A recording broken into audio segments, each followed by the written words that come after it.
Hey everyone. Throwaway here because my main account has way too many mutuals with my wife and I really don't need this blowing up in my actual life right now. So am a 34 meters married to a 30 ta. We've been together for 8 years, married for 5. Up until a few months ago. I honestly thought we were one of those solid couples people joked about like to stable, to in sync. We had our quirks, sure, but nothing that ever made me question the foundation. But then things started changing. Slowly at first, she got snappy over tiny things like me forgetting to put the trash bag inside the can before taking the trash out or breathing too loudly her words, not mine. She started lying about small, stupid stuff, like saying she was working late but I'd see her tagged in some coworker's Instagram story at a bar. When I'd ask her about it, she'd brush me off, act annoyed I was keeping tabs on her. At that point, I just chalked it up to stress. Work's been insane for both of us, and she's the type who bottles everything up until it explodes. I figured she just needed space or time, but looking back now, that was the start, and I should have paid more attention. Things didn't just feel off, they felt manufactured, like she was going out of her way to pick fights with me over nothing. One night she came home late, said she'd been buried in spreadsheets, but she couldn't even tell me what project she was supposedly working on. When I pressed a tiny bit, literally just, everything okay at work, she rolled her eyes so hard I thought she'd sprained something and snapped. Can I breathe without getting interrogated? This was not her usual vibe. She used to vent to me about everything. Suddenly I was the enemy, apparently. Then came the phone stuff. And not the snooping type, but she started guarding her phone like it held nuclear codes. Screen down everywhere, notifications turned off, taking it to the bathroom, the shower, the laundry room. Once, she even brought it with her to take out recycling. Who brings their phone to dump cardboard? Another time, her phone buzzed while she was in the shower. I glanced over, just glanced, and saw the preview. A message from someone saved as Sarah from yoga that said, "Last night was insane, still thinking about you. My wife doesn't do yoga." She claimed she was starting a class, but she never once went to anything resembling yoga, unless yoga now meets in dive bars at 11 p.m. I still didn't want to jump to conclusions, but my stomach was already doing somersaults. Every instinct I had was screaming that something was wrong, but I was still giving her the benefit of the doubt. Stupid, I know. So the turning point, the moment where my brain stopped giving her excuses, happened. On a random Thursday night, she told me she was grabbing dinner with her co-worker Marcy. Fine, whatever, I encouraged her to go out and decompress. An hour later, I get a text from Marcy in the group chat we share with a few people from her office. "Anyone want to join the Zoom for Jack's going away toast? Starting now." My wife was supposedly with her. I texted back something like, "Didn't you and wife have dinner plans?" Marcy responds immediately, "What? No? Haven't talked to her since Tuesday." My heart did that weird sinking and burning thing at the same time. Now, normally I'd call my wife, but I didn't want to start a blowout if somehow I was misunderstanding. So I just waited. She came home around midnight, hair a mess, makeup slightly smudged, acting annoyed the second she walked in. She tossed her purse on the counter and said, "Ugh. Marcy is so dramatic. She kept talking about her ex the entire dinner. I need a shower." I just stared at her. This was a full, detailed lie. No hesitation. Just smooth, confident fiction. I asked, "So how was the restaurant?" She blinked, froze for half a second, then snapped, "Why does it matter? You're so controlling lately." Controlling. For asking about a restaurant she supposedly ate at. That's when my brain stopped defending her. Something inside me clicked like, okay, this is happening. The universe must have decided I'd had enough guessing, because the proof I was looking for basically delivered itself straight to my front door. 2 days after the Marcy dinner fiasco, my wife left for what she claimed was an early strategy meeting at 7 a.m. on a Saturday, sure, because every company loves dragging their employees in before sunrise on weekends. I was half asleep on the couch when I heard a knock at the door. Not a normal knock either, more like someone trying to politely punch their way inside. I opened it and found a delivery guy holding a bouquet the size of a small tree. Red roses, lilies, the whole dramatic mess. He reads the name off the card. My wife's full name, spelled correctly and everything. I take the flowers, confused as hell, thinking maybe she sent them to herself. She's done weirder things when she wants attention. Then I accidentally read the card. I swear my stomach dropped so hard I thought it would fall through the floor. The card said, "Last night was perfect. Can't wait for next time I'm JJ, not Sarah from yoga, not the girls from work. A whole new person I'd never even heard her mention. Before I could process anything,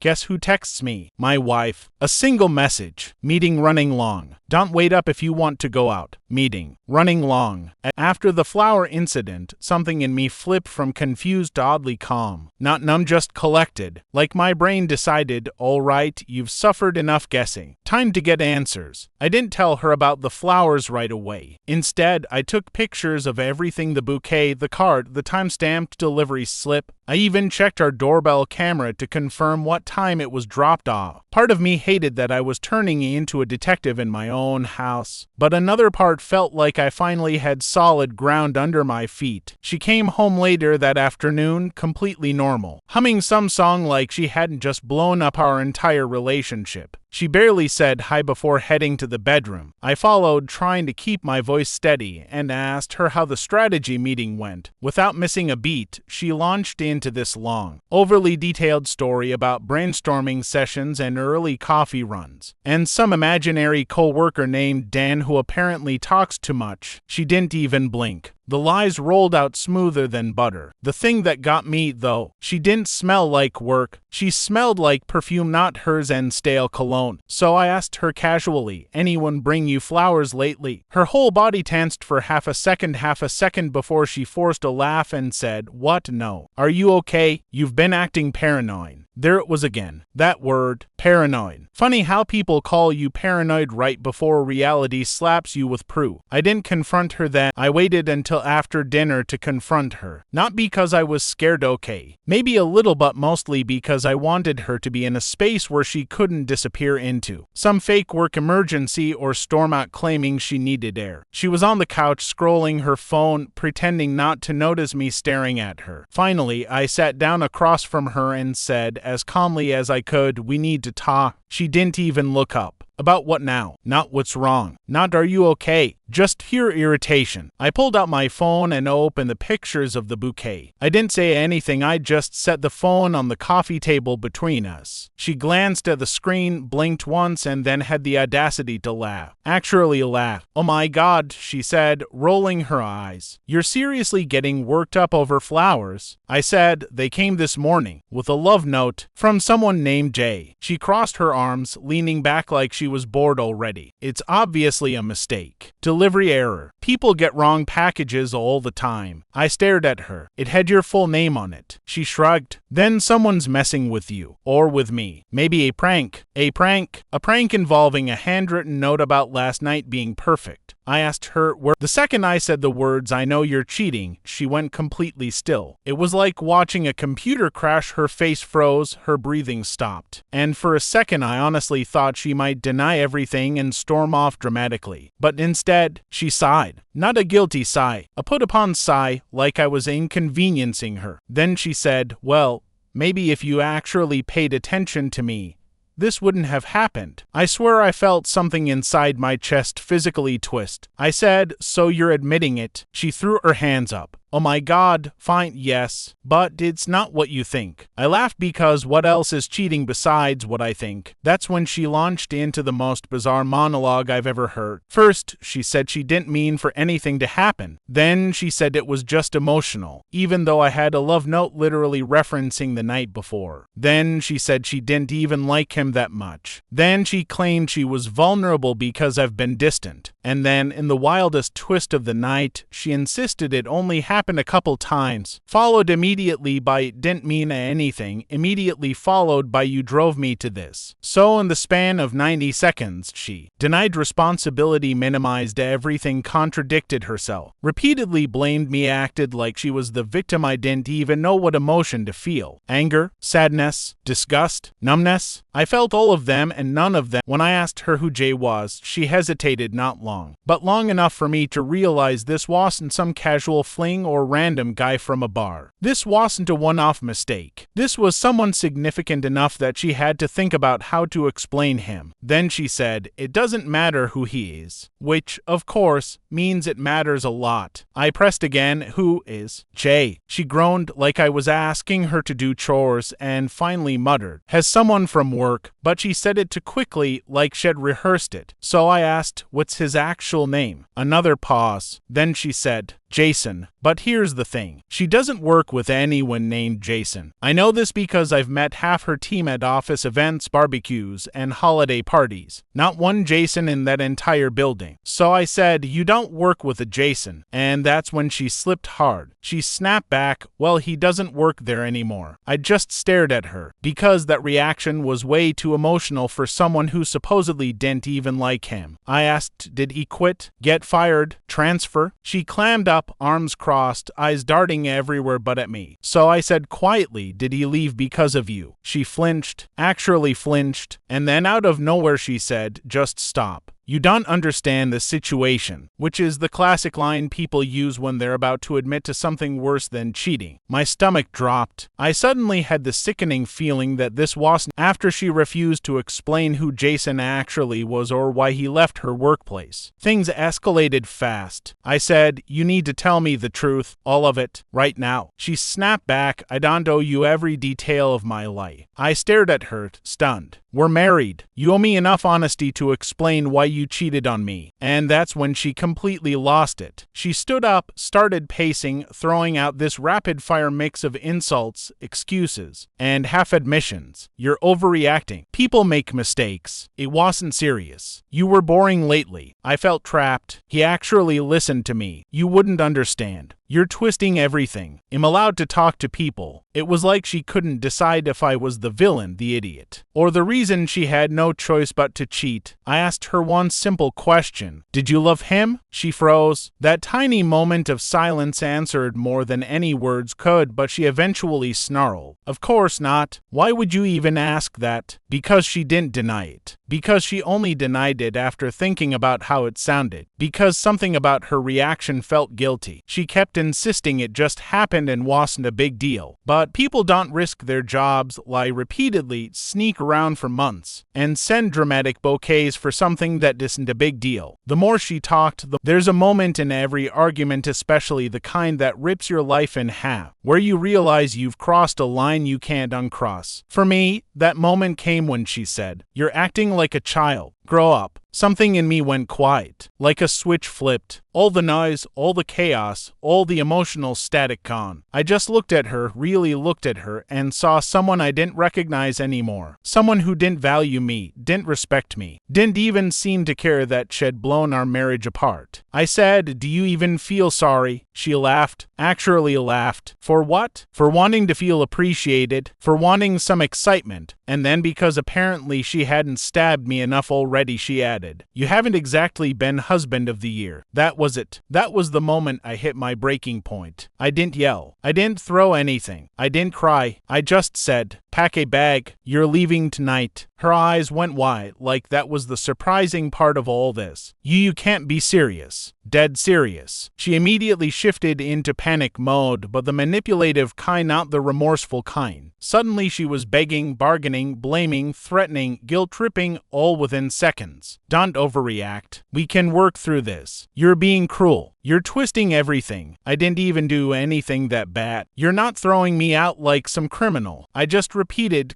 After she left with her bag slamming the door behind her, the house was silent. Not the comfortable, peaceful kind of silence, but the hollow, echoing kind that makes you feel like someone has ripped a piece of your life out and left the wound open. I collapsed on the couch, not sure whether to cry, scream, or just sit there staring at the floor. My mind was a tornado. Anger, disbelief, sadness, and a strange numbness all tangled together. How could someone who swore they loved me, someone I trusted with every secret, turn out to be capable of this? And the lies, God, the lies. Every small deception over the last few months suddenly made sense. I found myself replaying conversations in my head, asking, was that moment she snapped over trash really about me being lazy? Or was she lashing out to cover something else? When she said I was controlling, was that guilt twisting into projection? Were all the late nights, mysterious meetings, and work emergencies actually part of this other life she was living? I had a full-blown mental autopsy of our relationship, and somewhere between anger and grief I felt a strange sense of relief. At least now,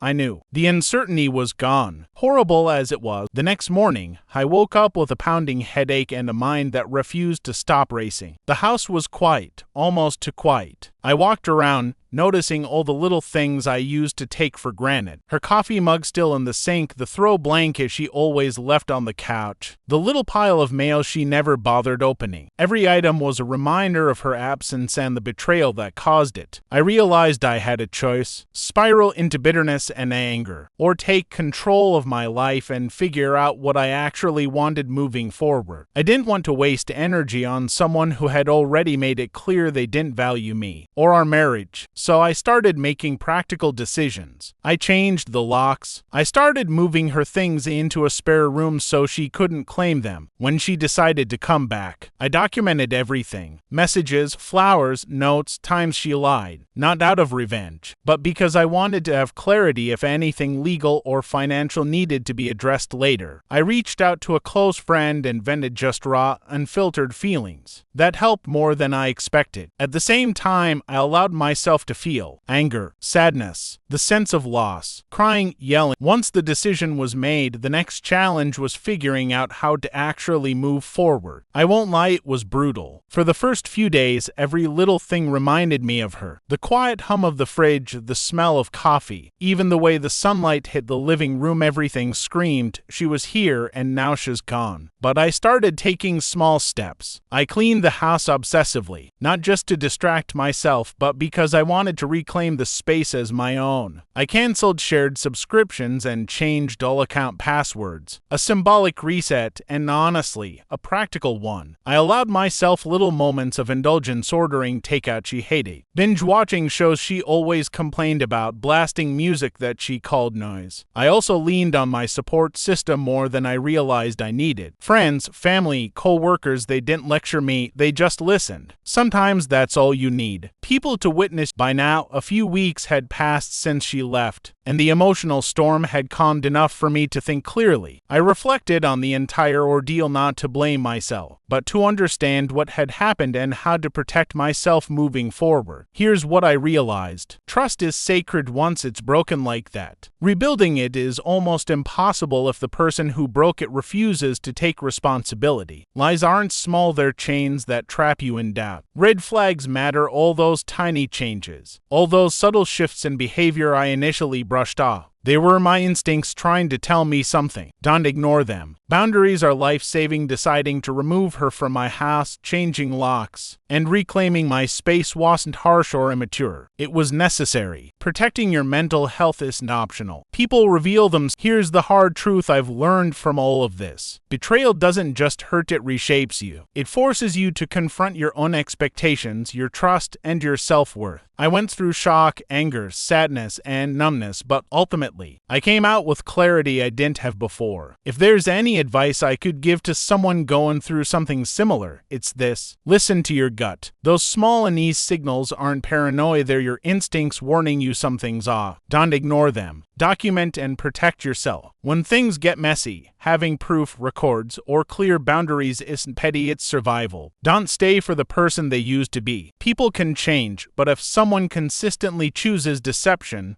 manipulation, or disrespect over honesty, you have to prioritize yourself. Allow yourself to feel everything. Cry, scream, vent to friends, write it down, whatever works. Suppressing the pain only prolongs it. Reclaim your life on your own terms. Redecorate, change routines, indulge in little things that remind you who you are. This is your chance to rebuild. Most importantly, I learned that betrayal isn't the end of the road, it's a brutal, painful detour that forces you to confront reality. Walking away doesn't make you weak, it makes you strong. It's the first step toward freedom, clarity, and a life where trust and respect aren't optional, they're fundamental. That's all. Subscribe to this channel.